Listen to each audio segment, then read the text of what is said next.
com. You've heard how easy it is to get life insurance on the radio and internet. But what they don't say is you may not be getting the very best rate. If you've been needing to buy life insurance, why not buy it from your JF sponsor, Andy Matthews, located right here in Lynchburg? You'll get the truth about buying life insurance, and you will have an agent who can discuss options that are right for your family. Contact Andy Matthews, a licensed Erie Family Life agent. With over 33 years of experience, Andy Matthews is your go-to agent for life insurance. People ask all the time, who the heck is Low Cost Airlines? Well, we're not just one airline. When you're talking to us, you're talking to everyone. We are the discount supermarket for all airline tickets. Plus, we have all the airlines and always have the best prices. American, Delta, United, plus all the specialized international airlines and a lot more. And we make it easy. We guarantee you'll talk to a live human in 60 seconds. You can have the rate you need and have your trip booked in 5 minutes. Now, how cool is that? And remember, when you're talking to us, it's like talking to every single airline available with one fast phone call. All you need to do is call and find the best prices to fly wherever it is you want to go. So are you ready? Call Low Cost Airlines right now. 800-452-1278. 800-452-1278. 800-452-1278. That's 800-452-1278. VTR in Sports, powered by ESPN Radio. The games are played here. Catch all the NFL action. Sunday, the game in Dublin. Vikings and Steelers. 9:15 airtime. Then Commanders and Falcons. Ravens at Chiefs, and then Packers at the Cowboys for Sunday Night Football. Then a Monday doubleheader. Jets at Dolphins. Coverage starts at 6. And Bengals at Broncos. Catch the games on VTR in Sports, 93.3 FM, 1320 AM, and the VTR in Sports app. And on your smart speaker, open VTR in Sports.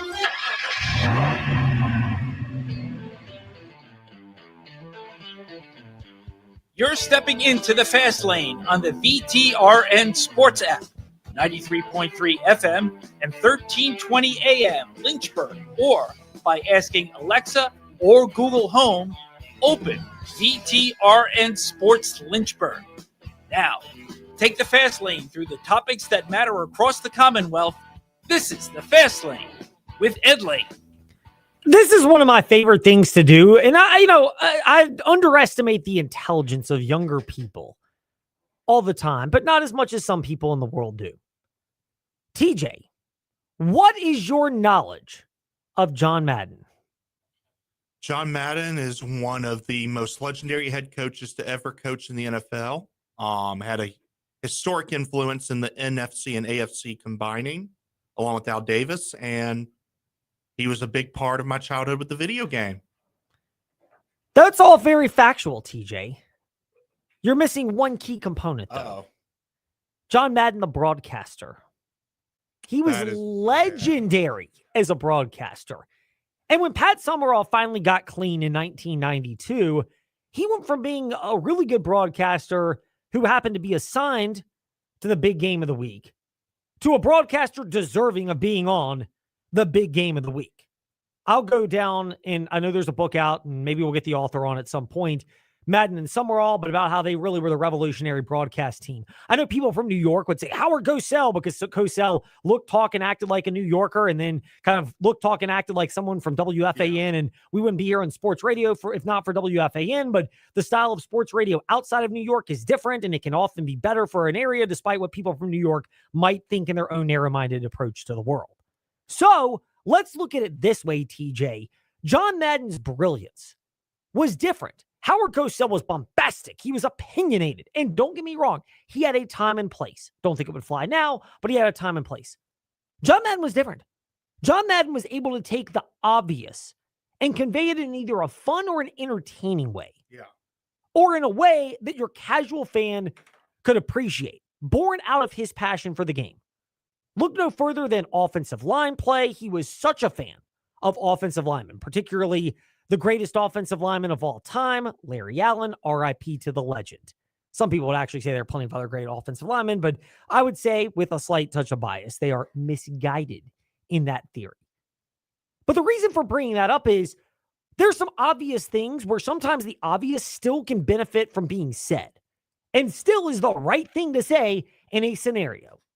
So a couple of days ago, Liberty University had their football media availability, and certainly the tone is constructive. It's how they can get better, what's gone wrong with a team that's starting the year off 1-3 and struggled in the back half of last year after a real fantastic run to the Fiesta Bowl 2 years ago.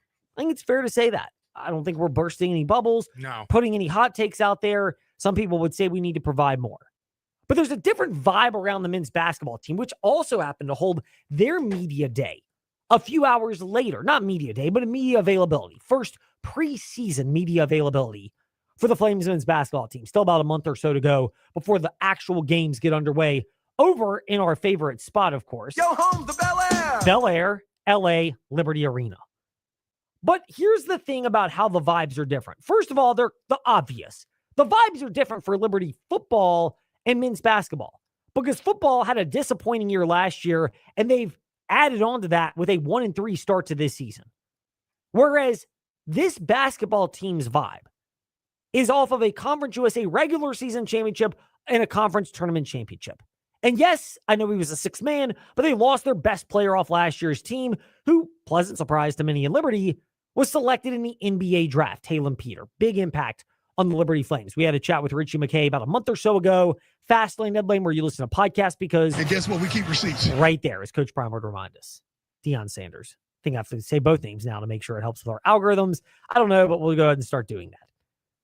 But the other thing is they lost Owen Aquino, transferred out to High Point University. That's a school that does not have football, so for them to participate in Rev Share, and they are very well endowed. High Point was one of the finalists along with Elon University, and then where I went, Rhodes College down in M-Town, Memphis, Tennessee. Got to use the appropriate M-Town flashing symbols here for Fastlane, Edlane, and VTRN Sports. If you're actually in an organized crime operation or a gang, I don't mean that disrespectfully to you and your crew. I just mean that as a, tribute to Memphis where I went to school. But let's keep it real here.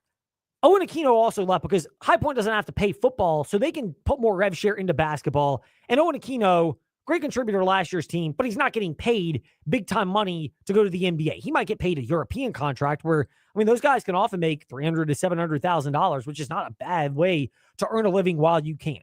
But it's not $3 to $7 million or $30 to $70 million, which is even what some role players make in the NBA. High 8-figure salaries where, it's amazing how big it is. Kyle Guy, great example of that.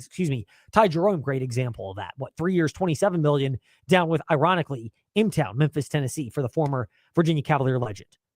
So you're not going to keep everybody, but Liberty retained a core last year of Zach Cleveland, Caden Matheny, and Colin Porter.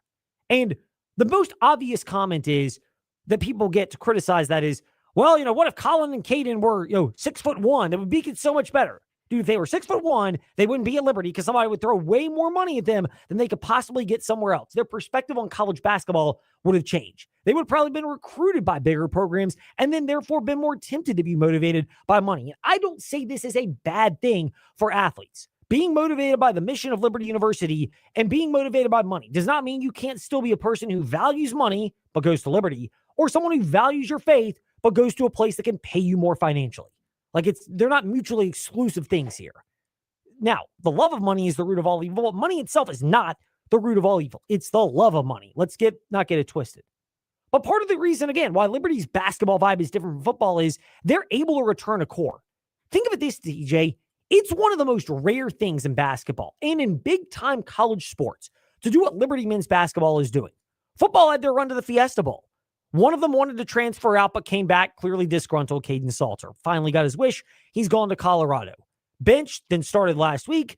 Better than expected, but, consider the competition and the fact that, I still think it's a mediocre Colorado team. They lost other players that were out there on the team. Eventually, TJ Bush and Jay Hardy left, kind of flirted with the idea of leaving before eventually doing so this past spring.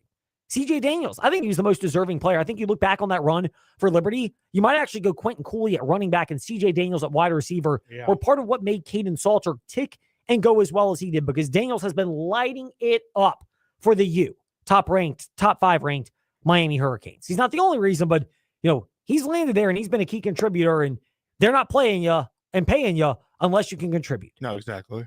So you put all that together and say, it's just difficult. Football for Liberty and the struggles and the ebbs and flows that program is going through, it's just much more reflective of the reality of most college athletic programs. Whereas for Liberty men's basketball, It's not a full unicorn, or else they'd be having Gonzaga and Baylor-like talent, paying them and retaining them, but they're able to do a lot more than most programs at the group of 5 level can do, relatively speaking. You can compare Gonzaga to Liberty, but remember, Gonzaga does not have to split their men's basketball money with the football program. They don't. Liberty does. Totally different. Apples to oranges comparison right there. Liberty, very well endowed financially. Don't think they really have the RIP to Fred Smith and Memphis money, but also the other corporate backers that are based in the Memphis area. They don't have that, but they've got enough. Liberty's in a good spot. And so they're able to retain players. They're able to have a big core. But when you wonder about the vibes around men's basketball and football for Liberty, that's one of the biggest reasons, TJ, to just remember of how different they are is Liberty football and Liberty men's basketball are in different spots. And as long as Richie McKay's at basketball, they might mask the reality of where most programs would be, including Liberty football, which is you can have talent, but you're going to have more ebbs and flows because of the reality of building, retaining, and developing talent, comparatively speaking. I'd argue even so that Richie McKay has been able to fluctuate and settle into this new changing environment, despite the fact that he would love to go back to the old ways, whereas I feel like Chadwell hasn't settled through any of the new changing environment, and it's showing. No doubt it is. It's absolutely showing, TJ. And if you look at Liberty right now, I'm not saying that football can't, but football is going to have to make some level of changes in the offseason, even if they get it together. Let's just hypothetically say they pull off the upset as a 16.5-point underdog to ODU this weekend. I love that. And then all in front of TJ Wilkerson, by the way, where he'll be keeping updates, TJ_Wilkerson8 on Twitter and Instagram this weekend. But let's just say that happens. And then they run the table with the rest of Conference USA play and make it into the Conference USA championship game. I still think you need to be critical of the fact that they started 1-3 and struggled early in the season against stout competition relative to what they have and looked as lost as they have offensively. Like, Liberty can get it together, turn it around, and if you're a Flames fan, you can want that while still acknowledging that even in spite of that, something's going to have to change because you can't consistently start 1-3 on every single football season or finish your seasons losing, 5 out of 6 the way football did last year, 4 out of 6, and expect to be able to continue to have the goals that you won, especially given the resources the Flames invest, comparatively speaking. No, absolutely. And you can't rely on a weak Conference USA either, because once UTEP and Louisiana Tech are gone, you just got Western Kentucky as part of your main competition. So if you struggle in the non-conference and just say, well, we'll win our conference, I mean, this isn't high school. It's not going to look good on your resume. No, it's really not. And that's going to be one of the big challenges right now if you're talking about Liberty. And Liberty football, they're in this precarious spot. I don't blame people for looking forward to basketball season and softball season. Liberty, they've had sustained, consistent success in those sports. They found coaches that have been able to identify the way to make sure those vibes are where they are and to be consistently good enough at that particular level. And that is something that should not be overstated or understated and overlooked with Liberty. But it's not as easy as done. One of that being the fact that they have longevity in men's basketball that was never going to happen because Hugh Freeze was never going to stick around at Liberty until now. There's talk. Let's get the elephant out of the room out of the way. There's talk about the possibility of if Freeze bombs out at Auburn, he would want to come back to the Lynchburg area. I've heard from a number of people. Other people I know have heard from a number of people. I don't dispute the veracity of the potential for that to happen if it were to work, that Freeze becomes available and it opens up. But this would be a different Freeze. This would not be an itching to get back to the SEC Freeze. He was always, I think, going to itch to get back to the SEC when he was first at Liberty because he never left the SEC because he couldn't cut it as an X's and O's coach in the old landscape or because he couldn't cut it in the new landscape, which if he bombs out now, you can make the argument that Freeze doesn't cut it in that regard, and he might have clarity of an answer.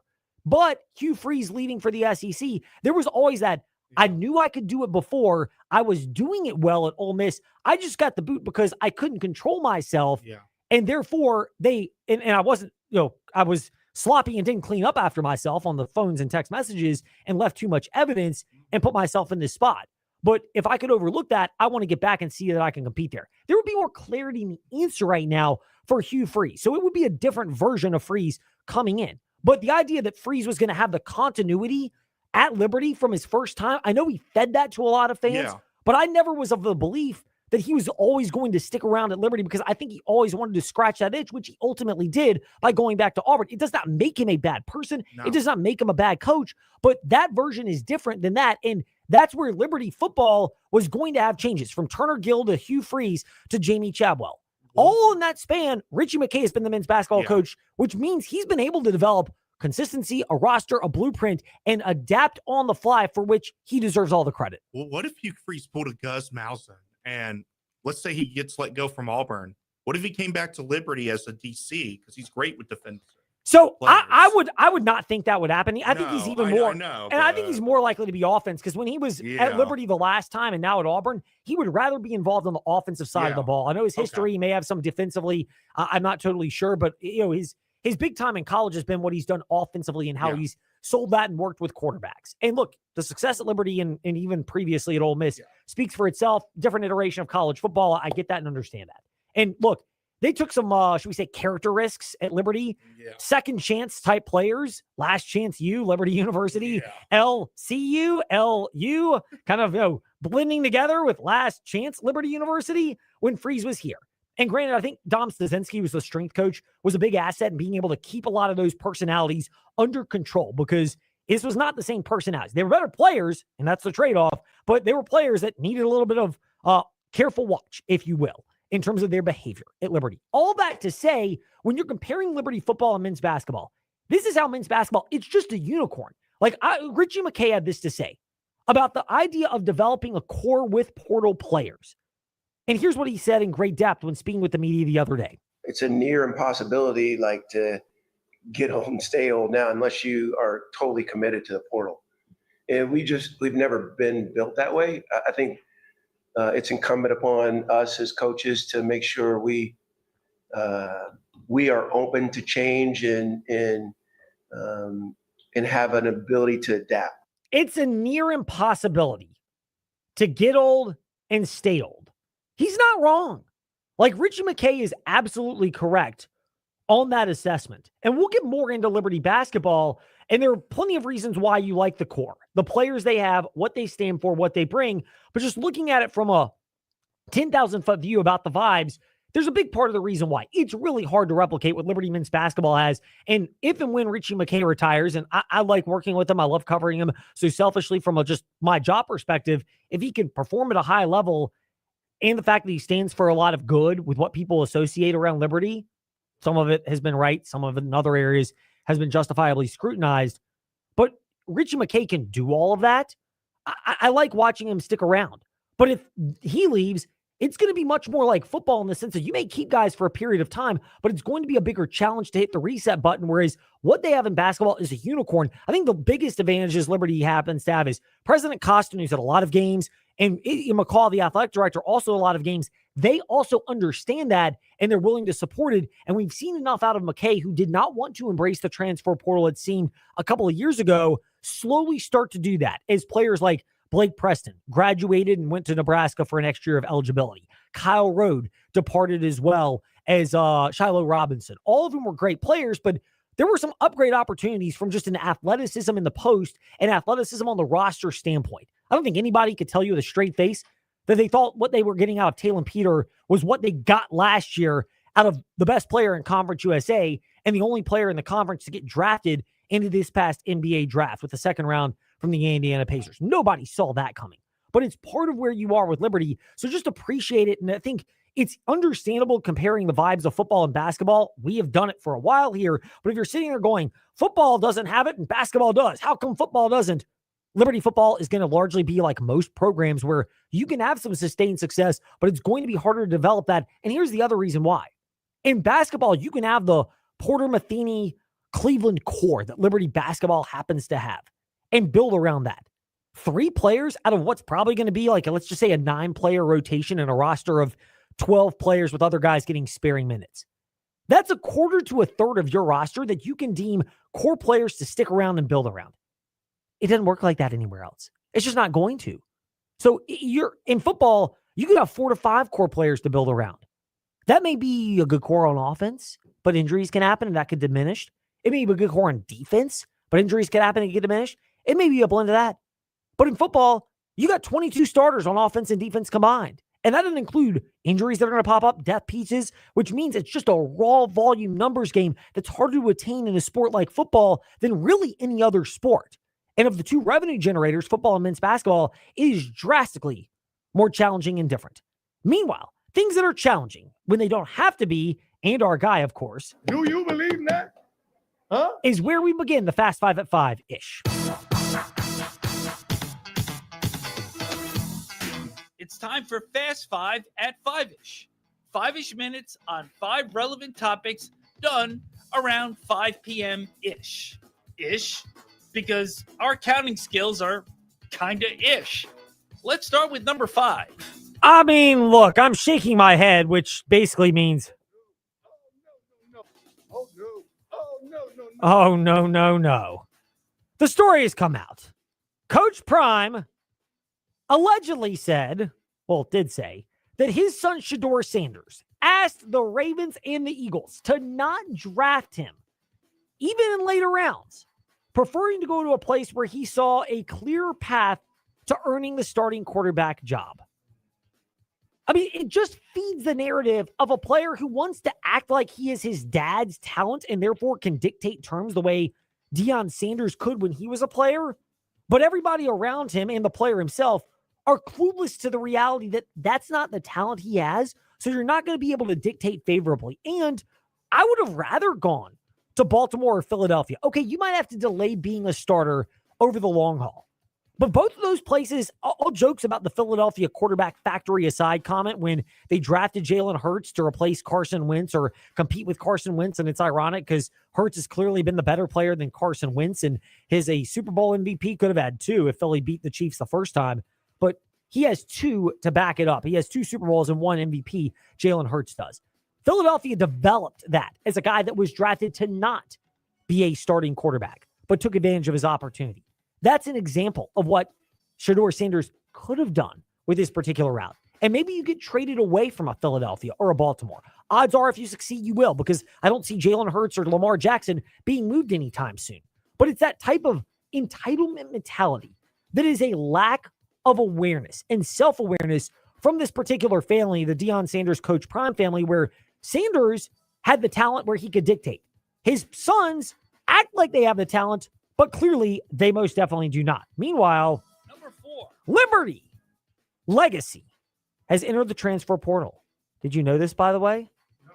Tucker Holloway, who's the punt returner from Virginia Tech, both of his parents actually attended Liberty. His mom played basketball for the Lady Flames, and Liberty recruited the now former Virginia Tech wideout and punt returner out of high school. Holloway has entered the transfer portal from the Liberty Flames, or from Virginia Tech.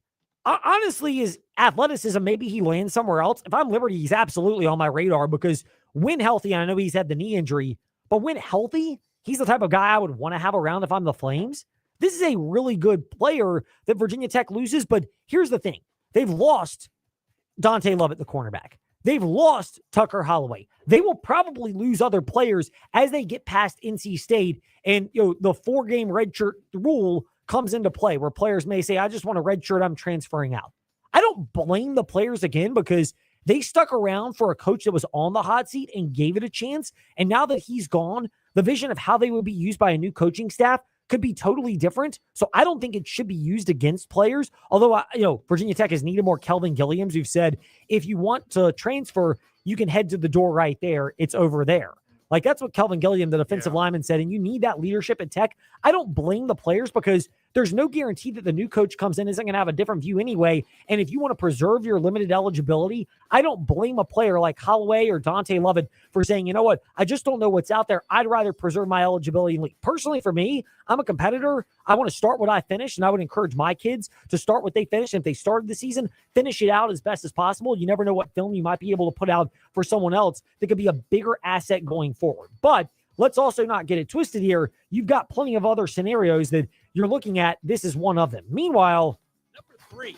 it's a fascinating development that went under the radar in officiating. Everyone saw what happened to former Liberty coach Hugh Freeze at Auburn when Oklahoma looked like they were going to trot a player off to the field, and then immediately he just cut up the sideline into the end zone wide open for a touchdown that, of course, you didn't see because you were listening on the VTRN Sports app, and we will have Auburn at Texas A&M at 3 o'clock this Saturday to kick off our doubleheader coverage of college football action.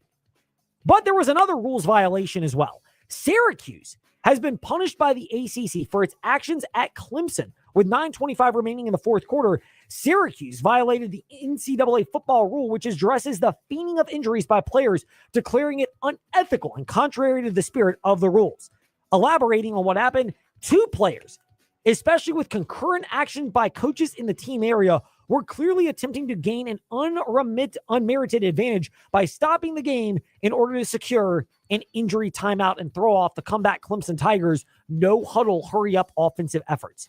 That's the design of the rule.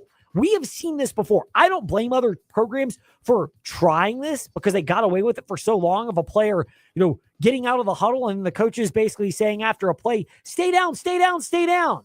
Please tell me you've seen those sound effects, TJ, or the visuals. Yeah. I have also. I don't blame that. You're trying to curb that type of action. But you have to take these type of precautions. Forfeiting is a little extreme, but fines, maybe a loss of scholarship or rev share money, and fines now where rev share is more important or I think more pronounced. I'm fine with it. I think it's a good thing to do that going forward. Meanwhile, good things continue in. Number 2. The ACC overwhelmingly has supported a new regular season model, which features 9 conference games and 1 power conference opponent, 1 power 4 opponent out of conference, although it's really power 3 because the ACC counts as that, but an opponent that you can play from the SEC. Look at schools like Clemson and Florida State who play South Carolina and Florida respectively. Meanwhile, other schools in the ACC may play a Big Ten type team. The Pitt Panthers have played Penn State, and often they played West Virginia. That would count as a legit non-conference game. Curious if Notre Dame counts as your 10th power conference opponent or in the ACC. David Teel can clarify this at 5:45 today in the Fast Lane. But the ACC kind of had to do this when the SEC and the Big Ten both went to 9 conference games, and the Big 12 is trending in that direction as well. I don't like it, but honestly, my solution would be you have to play at least 1 power conference game, and your other games need to be 1A FBS opponents. They can be group of 5 opponents, but they need to be. I think we're at the point now we're playing 1AA FCS. This is not JMU, North Dakota State, South Dakota State of yesteryear. We're in the pre-NIL era. Those programs often really developed talent and kept them around. Now those programs are getting picked apart like a carcass on the side of the road, so you're not getting that same advantage by playing those type of teams. Back in the day, a loss to North Dakota State, or let's just say Virginia Tech losing to JMU when JMU was 1AA FCS. That was a legit build-up FCS team. Now it's hard to stay in that category. It's hard in group of 5. It's even harder in the 1AA FCS programs, so I have no issue with that. Meanwhile, speaking of, there are reports out now of a new college football playoff format being ideated as the power conference commissioners are exploring their own working group to make up ADs with 2 to 3 each from the Big Ten, the SEC, the ACC, and the Big 12. Let's keep it real here. This is another step towards breaking away and really saying, you know what, we'll get one token group of 5 team into a playoff because we know that prevents an antitrust lawsuit. But by and large, we want the playoff to be the big boy world, which is honestly how it would look as well in the NCAA tournament if it expanded, which is why I am opposed to that. Meanwhile, when we return in the Fast Lane, I am not opposed to NASCAR talk.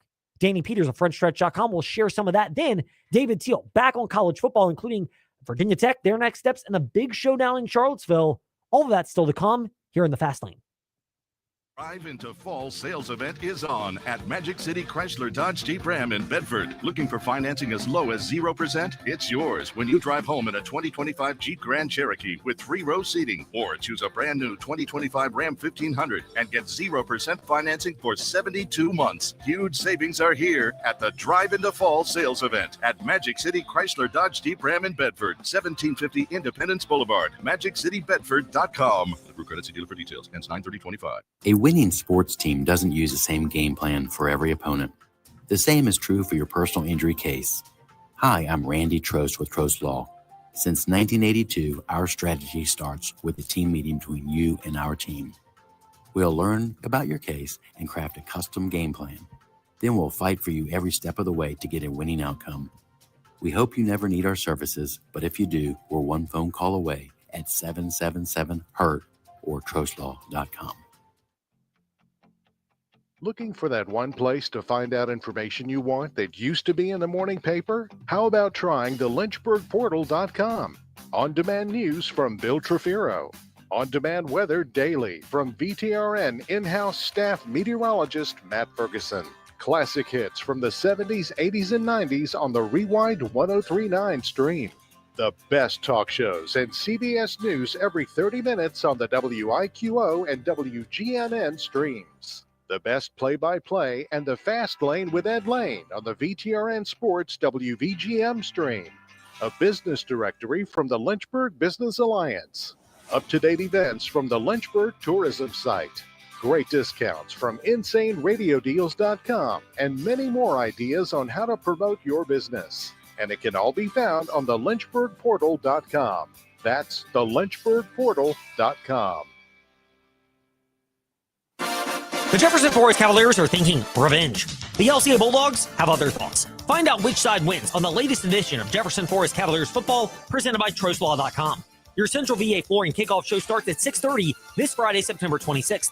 Join us on the Virginia's Talk Station app, 100.9 FM Lynchburg, 95.5 FM Bedford, and Open Virginia Talk Radio Network on your smart speaker.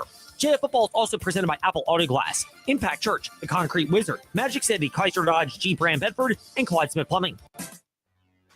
Virginia's source for sports. VTRN Sports, 93.3 FM and 1320 AM Lynchburg.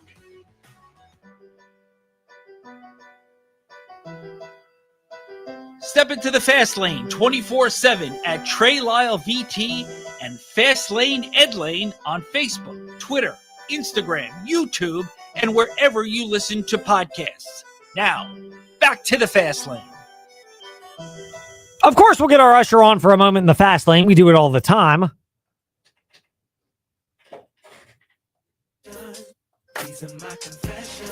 I'm a Ty Gibbs fan. Also a Chase Briscoe fan for the remainder of the NASCAR season, because that 28-1 to win the championship ticket is still out there, although I am not as optimistic. I think he might get to Phoenix for the championship Final Four race, but it's hard not to go with a Penske car, given how close that was to what they did. What they did at New Hampshire is so close to what they would need to do at Phoenix to win the championship, and they've already had a history of dominating at both those tracks. But Ty Gibbs deserves criticism. So Ty Gibbs is racing his teammates hard. And they're not racing hard for... Not one, not two, not three, not four, not five, not six, not seven. Nope, not even in the top 10 positions at New Hampshire last weekend. So there's beef. Ty Gibbs races hard. His three teammates who were in position to win a championship and are in need of those points basically get frustrated. And Denny Hamlin does what everyone else would have liked to do, but Denny Hamlin has a clout to say, what are you going to do? Get rid of me? I have my own race team. What are you going to do? Get rid of me? I'm a performer. And I get it. There's kind of a D-bag Denny Hamlin attitude out there. He's cocky. He's the I beat your favorite driver, all of them guy. But I don't blame him, because Ty Gibbs is the type of driver that there are larger picture and smaller picture explanations. On a larger picture scale, Ty Gibbs is the most obvious heir apparent to Joe Gibbs Racing. I don't know if he ever wanted to be the heir apparent to Joe Gibbs Racing. His dad, Coy, was set to be in that position before the tragic death the day after Ty Gibbs won the NASCAR Xfinity Series championship a couple of years ago. And I can't imagine what that's like to be on such a high of winning a championship. Granted, you knock some people out of the way and rub some feathers the wrong way, but you're on your way to winning a championship, and you do. And then all of a sudden, right when you're in a spot where you think you've got a chance to celebrate and soak it in, nope. Biggest tragedy you could possibly imagine occurs when your dad unexpectedly passes away. I cannot imagine what that's like. But when that time arose, in the aftermath of it, Denny Hamlin's the one driver who came to Ty Gibbs' defense more than anybody else. But yet Ty Gibbs, for all that, just because his dad was in position, Coy, to be the heir apparent to Joe Gibbs at Joe Gibbs Racing. And obviously the tragedy of J.D. Gibbs passing away a few years before Coy passed, as Joe Gibbs lost him as well. Again, can't imagine what that's like. Ty Gibbs never really had to think about it. Now he's in a spot where he's the next logical heir apparent when he may never have wanted to. So this is a very different spot. Now, also, there's also the reality. In the South, we have a Southern man problem, and men in general, where they're all about their legacy. What am I going to leave behind? Who am I going to leave it to? As long as I leave behind good people, monetarily and everything else, if I leave behind good people with the right skills, if you want it, go for it. If you want to apply it somewhere else, go for it. I'm not I need to build this business up so then I can leave it to my kids. I've seen that in business so often in sales, where parents want to build the business up and leave it to their child, only to realize maybe they know because maybe they passed before, but the child takes it over and the child never really had an interest in running it. They just did it because that's what their parents wanted. And they run the business straight into the ground, like Callahan Auto Parts from Tommy Boy. So that's part of it. But there's other part, which is a driver for Ty Gibbs and just reading the room. And nobody sat him down to read the room. And then he gets into a wreck and an altercation. And here's his quote, explanation, end quote, afterwards. Denny Hamlin was not happy with you, talking about how he was racing for a championship. As you look at the incident, was somebody in the right and somebody in the wrong, and where does that lay out? Yeah, it's unfortunate, but I'm excited to go race next week and looking forward to it. Denny also mentioned that he felt like somebody from the organization should talk to you. What do you expect that conversation to look like? Yeah, we'll have a good race next week. We're looking forward to it. I mean, really, you're not even reading the room and just saying, I don't know how that'll go. We'll handle it when the time gets there. I mean, there's so many other ways to handle it. It's like Ty Gibbs doesn't want to be coached up. Like, he's got nobody to blame but himself for the struggles that he's had right now. So this is a big part of what's going on. Meanwhile, somebody that will get an up-close look at this dynamic this weekend is with us now in the fast lane. Danny Peters from frontstretch.com. He's known as the British Bad. We don't have the beat button ready, but you can figure out the $$ if you wanted to use that as well. Danny Peters, friend of ours and back with us in the fast lane. Danny, whose side are you taking? Are you taking Ty Gibbs' side, or are you like me, the Ty Gibbs superfan, who is also criticizing Ty Gibbs in this Joe Gibbs Racing feud? First of all, thanks for having me on, Ed. Good to see you. Good to see your face. Normally, we just speak on the phone. My wife doesn't share the same sentiments, by the way. I'll call her afterwards, okay? I got her on speed dial, Yes, please. Interesting incident, right? And I think there's a lot of context to this. You've got teammates. First of all, you've got teammates. Denny Hamlin said it on his podcast on Monday. If my teammates are going to race me that hard, you can forget about where they need to go. And I think that's a really important thing. There were 60 laps to go in that stage.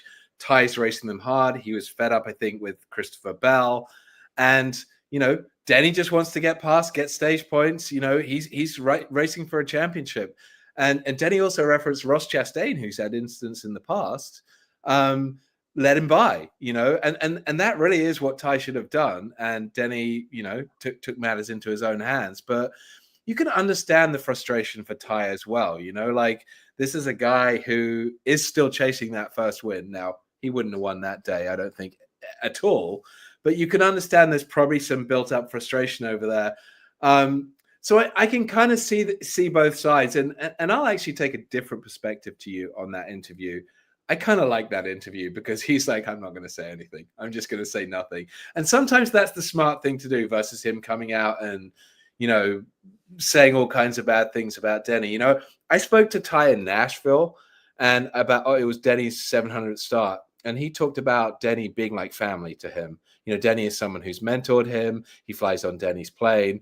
And he said, I've known Denny my whole life. He's grown up in the shop with Denny as a Joe Gibbs racer. So I'm hoping that cooler heads have prevailed this week. I'm hoping that leadership has stepped in at JGR and talked to them. I'm hoping that they've talked to each other and kind of got to a place where there isn't anything further. Because what I do think would be wrong would be for Ty to retaliate either, while Denny is still in the championship. I just don't see a gain for that for him. It's too much loss, if he were to do that.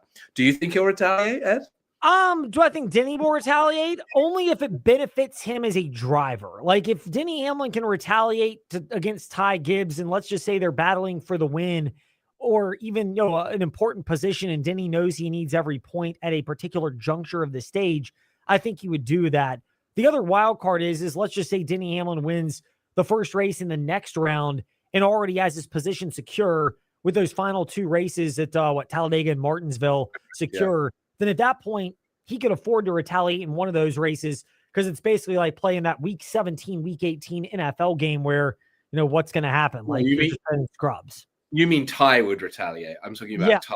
Yes. I think Ty would be more likely to retaliate during those spots. If he gets a win, he hasn't showed evidence of that. But later, where it's not likely to have any ramifications, because if Denny has already locked up the position of advancing to the next round, then he's not. It would stink to lose some stage and bonus points, but whatever. He's still not jeopardizing the bigger picture.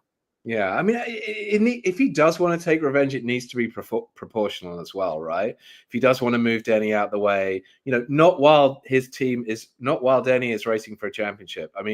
Ty Gibbs' name is on the door of the shop. right? To your point earlier about family businesses, but his name is on the shop. I think he has to think about it smartly. And my hope would be that he doesn't retaliate. I feel like it would be not a smart move for him to make, but I can also understand his frustration getting moved out the way like that. I can understand his frustration. These are race car drivers. Every position matters. Every point matters. You know, they want to race hard, and that's what he was clearly doing on Sunday at New Hampshire. Danny Peters, Twitter, frontstretch.com are the places to keep up with Danny Peters, who joins us now in the fast lane. He's going to be covering the race at Kansas this weekend with Dalton Hopkins from frontstretch.com. And it's always exciting to catch up with Danny, and he's generous enough to join us. Pivoting away from the Denny Hamlin, Ty Gibbs feud that's going on at Joe Gibbs Racing is the bigger picture point, which is that there was some talk out of the Joe Gibbs Racing camp that rather than focusing on this Denny versus Ty feud, they need to be focusing on what's the gap between them and Penske Racing when Penske was dominant in New Hampshire. And if they get a car or two into the race at Phoenix, they would presumably be the favorite there. How reasonable is it to believe now that this is Penske's championship to lose? I mean, I think if Logano or Blaney make it to Phoenix and they don't win, that's bad on them. I mean, was it Gabe Hart who said after the race, Chris Gabe Hart of Joe Gibbs Racing talked about, you know, the yellow cars coming along. And I mean, they were dominant.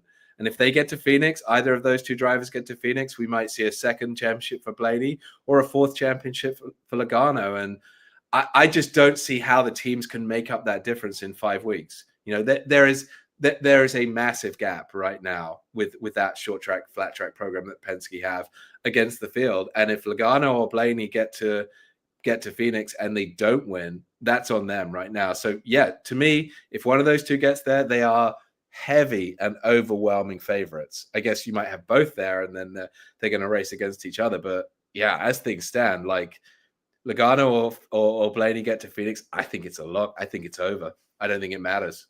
Yeah, it's crazy to think about where this could go in terms of a championship, because while they have not been the dominant cars for so much of the season, they are right now. Do you view them as favorites when you are at Kansas this weekend, or is this the spot where it may be a get-right opportunity for, say, Kyle Larson and Hendrick Motorsports or Joe Gibbs Racing? Not that it correlates to Phoenix, because Kansas and Phoenix are drastically different, but more the fact that, okay, they can start to see that they have the mojo back to getting a victory lane. Yeah, I mean, I think you probably wouldn't necessarily look at the Penske drivers this weekend, but also Kansas is a track where anything can happen. You know, lots of racing across the track. We've seen drivers lead a lot of laps and then a late caution, and the guy who's in 6th place wins. You know, so I think that's the interesting thing about Kansas is it's a track where anything can happen. But yeah, I think you would look at Joe Gibbs Racing, you would look at Hendrick Motorsport, those, you know, Larson, Byron, Denny, Chase, you know, as probably the favorites for this weekend. But yeah, I mean, it's still, to me, it still feels like it all comes down to who makes it to Phoenix, and if it's a Penske car or not, that's what's going to decide this championship. Danny Peters spewing great knowledge with us today in the fast lane. Danny, we'll pivot back off of what's going on at the track to outside the track to wrap up our chat today. 2 of them. 1, Randall Burnett joins Trackhouse Racing to crew chief Connor Zilisch next year. Is this another step in the idea that Zilisch will be a contender for a championship, or is this more of a, hey, this is going to get Zilisch off on the right foot, and even outside of the road courses, there's a chance he might get to victory lane? Yeah, I mean, I think obviously we know he'll be strong on the road courses, right? And that he could well have a win on the road courses. The question is, how well does he do on the ovals? You know, is he a 15th to 20th place driver? But you know, with the increased competition at the cup level. But you know, I'm really high on this guy. I mean, I've seen him in media centers, and he's so impressive at what is he, like 18 years old, right? How he speaks, his confidence, you know, how he drives on the track. And yeah, I mean, ovals is where he's going to have to improve in the Cup Series. But you know, his SVG won 4 races this year, and I would not be surprised to see Connor and SVG battle on all the road courses next year, and you know, get a win, get in the playoffs, improve on the ovals. He's so young, you know, he could have a couple of years of working out his oval game and really getting good on those. But yeah, to me, Connor Zilisch, I think he's a future champion. I think he's absolutely a future champion. One of the best young talents we've seen come into the sport for a long time. Well, my prayer is that he's a champion in the Xfinity Series this year so that my 7-1 ticket on him to win the Xfinity Championship from the beginning of the year gets home. Don't say it's guaranteed to happen. We're not going down that road. We do not. No broadcaster jinxes allowed, Danny. We can't do that today in the fast lane. I agree with you, but I think that's a good price you got for him. I'm impressed, Ed. You know, I hope and pray it happens. If it doesn't, may the Chase Briscoe 28-1 championship ticket get home. Although, truthfully, I am not as optimistic because even if he gets to Phoenix, there's probably a Penske driver awaiting, and it'll be just letting it float out in the wind to an agonizing end. Meanwhile, it's been a great end. Danny, thank you for your time today in the Fast Lane. Thanks for having me on, Ed. Always good to see you, my friend. Indeed. Always love catching up with Danny Peters, and we'll do it again soon. Meanwhile, when we return to the Fast Lane, we will get to the talk about Virginia Tech, Virginia and FSU, the big one tomorrow night with David Teel of dailypress.com next in the Fast Lane. It's so worth the drive to big savings at the used car superstore on the Sheeler Motor Mile. Shop local and save more with exceptional service and selection. Your search stops here with over 900 pre-owned vehicles to choose from, plus a huge selection of new car brands in Southwest Virginia. Honda, Hyundai, Toyota, Subaru, Kia, Chevrolet, Mitsubishi, Chrysler, Dodge, Jeep, and Ram. 11 new car brands, 900 used vehicles, all in one location. The Sheeler Motor Mile gives you more choices with pre-owned cars, trucks, vans, and SUVs. Many have miles in the teens, remaining factory warranties, and some are even local one-owner vehicles. More than any other dealer in the area, plus exceptional service, selection, savings, and financing options, and top dollar for your trade. Volume selling means volume pricing, and we've got the volume with 11 new car brands and over 900 used vehicles, all in one location. And we're proud to support our local schools and community. The Used Car Superstore on the Sheeler Motor Mile, your premier car dealer, locally and family-owned for over 50 years. I-81 exit 118C in Christiansburg. Call 866-SHEELER1. Always open at Sheeler.com. Love the outdoors, but not the bugs or dealing with the weather? Call Collins Custom Builders today to plan your sunroom or screen porch. Vaulted ceilings and windows all around, we can help you design your dream space to enjoy the outdoors while staying comfortable. Our customers have relied on us for 35 years to provide the best in service and materials. See some of our projects online at collinscustombuilders.com. Plan early and call today for your free estimate. In most things, it's hard to go from ordinary to extraordinary. It's easy with your home or business. Call the Concrete Wizard and transform your place into an extraordinary space. If you're tired of looking at unsightly concrete, then bring light to your old surfaces. Call the Concrete Wizard for free design consultations, free estimates, and fast professional concrete resurfacing. And visit theconcretewizard.com for ideas from other before and after photos. Hey, small to medium business owners, if you're frustrated with slow IT support, high costs, or paying for services you just don't use, it's time for a change. Hi, I'm Colt with We Fix Stupid Computers. We provide reliable on-site and remote support tailored for businesses just like yours. And we go beyond just fixing problems. We empower your staff with real technology so they can work smarter every day. From repairs to training to full IT support, we save you time, stress, and money. Call We Fix Stupid Computers, 434-525-8590, where smart support meets real savings. Feel the excitement, experience the intensity. Castle Coliseum comes alive when Hokie basketball takes the court. He made it on 1 foot lead. It's down. From buzzer beaters to hard-fought battles, Virginia Tech men's and women's basketball takes on the toughest teams in the ACC. Step up and in. Here come the Hokies. Castle erupts. Don't just hear about it. Be there. Tickets on sale now at Hokiesports.com. Just like the leaves this fall, the deals at Insane Radio Deals are falling fast and saving you a bunch of money. Whether it's gift cards to great food like the Yard on 5th Street, JD's Cafe, the Caribbean Jerk Pot, or Donnie D's Bagels. Or great experiences like Aqua Trek Adventures, Rise Up Climbing, or Cross White Athletic Club. Liberty Flame fan? Well, we have tickets to any Liberty home game the rest of this season, as well as memberships to a Sea of Red. Falling deals and saving money. All at InsaneRadioDeals.com. Hey, gang, this is Bud Foster, former defensive coordinator for the Virginia Tech Hokies. You're listening to The Fast Lane with Ed Lane and Trey Lyle. Join the chat at Trey Lyle VT and Fast Lane Ed Lane on Facebook, Twitter, YouTube, and Instagram.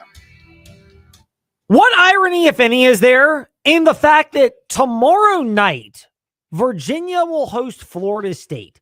30-year anniversary of the big upset on Thursday Night Football. Yes, that's the irony because Virginia Tech is so synonymous in this Commonwealth of Virginia with Thursday night college football games and putting it on the map. But it was really the Virginia-Florida State game that almost did that for the ACC with Anthony Poindexter, who went to Jefferson Forest High School. We'll be broadcasting JF Cavalier football tomorrow, 6:30 Central VA Flooring kickoff show, 7 o'clock kick presented by TrostLaw.com on 100.9. But it was Anthony Poindexter who had the stop on Warwick Dunn in that epic game, which really almost set things in motion for Thursday night football. Somebody who is a historian. He is still spry and young. He's at by David Teel on Twitter and pilotonline.com. David Teel with us in the fast lane. David, great to be speaking with you. Thank you so much for your time. Is there some irony to not only the 30-year anniversary of Virginia's upset over Florida State being recoiled with a Friday night matchup tomorrow night, but adding on to it the fact that it was that upset from Virginia, which put this Thursday night, Friday night football game deal on the map as much as Virginia Tech's history with Thursday night football has been?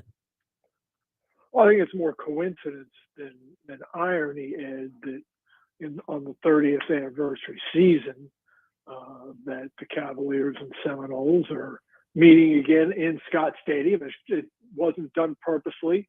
It's just the way the schedule rotation worked out. And the fact that UVA and that game between UVA and Florida State did in many ways put the Thursday night package on the map. Yes, it did. And then Virginia Tech did so repeatedly over the years, not only as members of the Big East, but also of the ACC.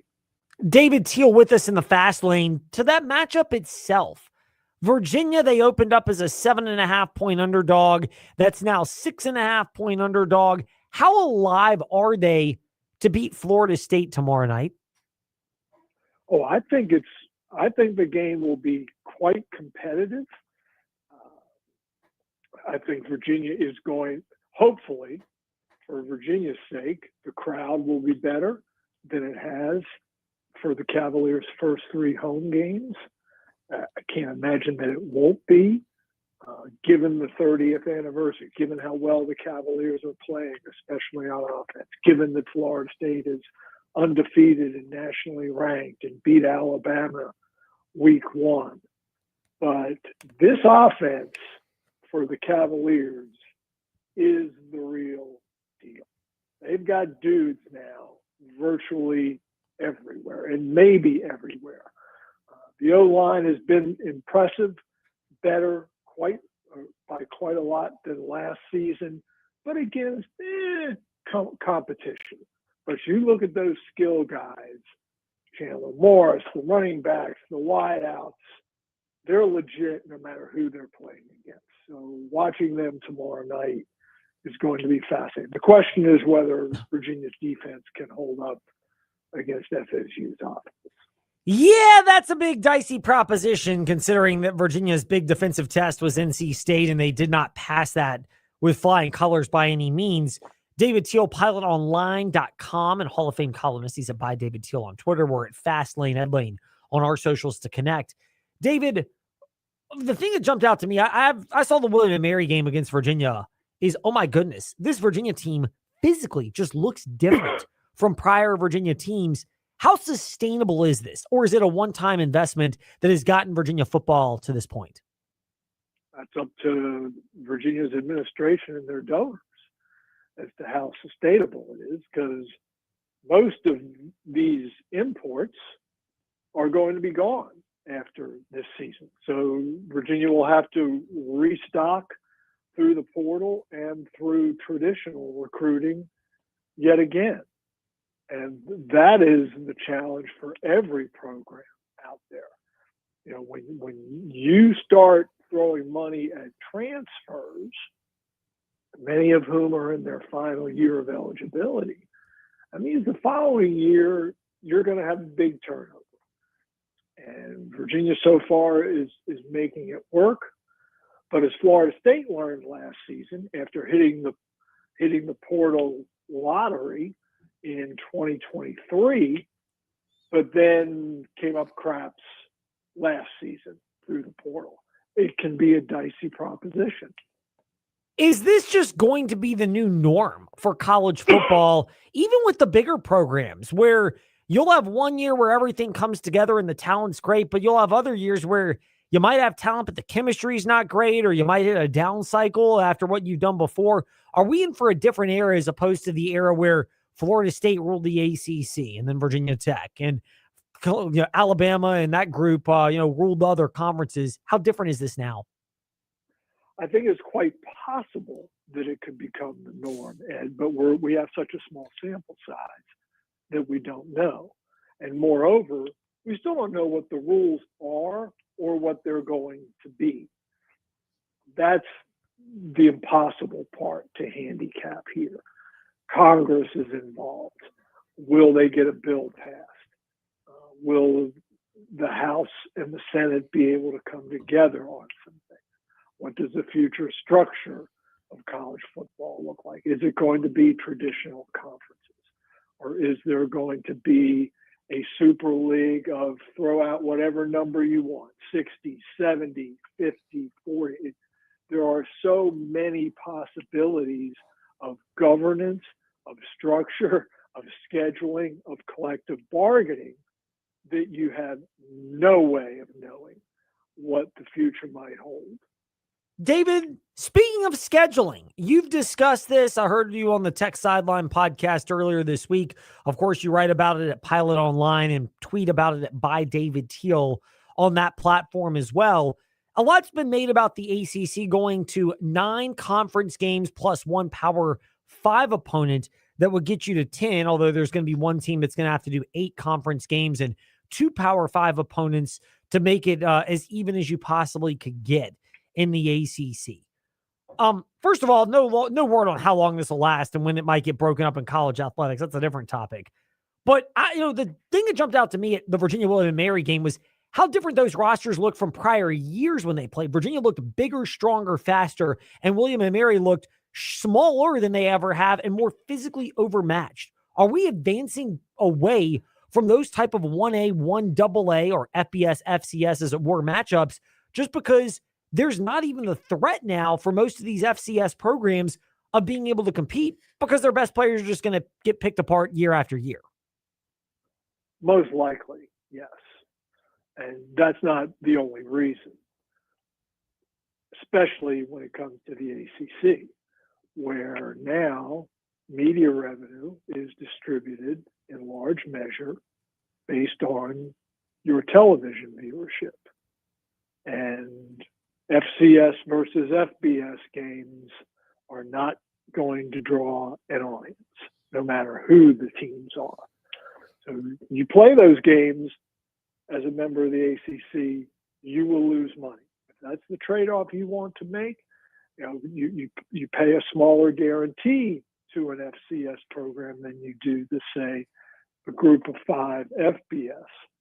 But that's the calculation you have to make. And you also have to make the calculation as to what impact that has on your walk-up and your season ticket sales. By David Teel, Twitter, pilotonline.com. We're at Fastlane, Ed Lane on our socials, and on W227BG, Timberlake, WVGM, AM Lynchburg, WMNA, Gretna, Danville, Southside, and the VTRN sports app here in the Fastlane. David, the other part of the scheduling piece, for the team that has 8 conference games plus 2 Power 5 opponents, so that they also play 10 Power 5 opponents on the schedule, is there any word as to the 8+2 team on a given year, whether Notre Dame will always be one of those 2? I don't know. I don't know that it will always be. But in many regards, or many seasons it will be, especially if it's Clemson, because Clemson has a 12-year series with Notre Dame looking outward. But in some years, it may not involve Notre Dame. But you look at say Florida State. They have the annual game with Florida, so there's one Power 4 non-con built in. And they also have future series scheduled with SEC opponents. So I don't think it necessarily has to involve Notre Dame. But that one team each year, starting in 2027, that will play 8+2 is not going to be the same program every season. It's not going to be a true rotation, but it's going to fluctuate. David, a couple more. Virginia Tech football is in an interesting spot. They are adding members to their staff. It looks like they're beefing it up. Again, the sustainability part of their football enhancement or athletic department enhancement fund of that $50 to $60 million boost they're going to get over the next 4 years. You're connected within the industry. How is that message landing and resonating with potential head coaching candidates who also know that there are, at this juncture, 3 other power conference openings that pop up and more to come? And I think a lot of it depends on the coach. Are the money figures striking? Yes. But what are the details? For example, more than half of that $229.2 million is coming from philanthropy, $30 million per. That's $120 million. Is that money already in hand from, say, annual university side giving? Is that money that athletics and or the university has to go out and raise separately? Is that money guaranteed? How is all that going to work? The materials that the board posted on its website were quite vague.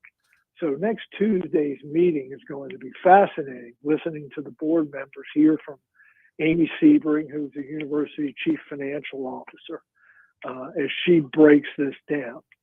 And then you have the general manager position, which we all assume that Virginia Tech will hire. And Bruce Arians is out there on Pat McAfee saying, oh, Virginia Tech, and he's an alum, we're definitely going to hire a general manager first. Maybe. I'm not convinced that it's a definite.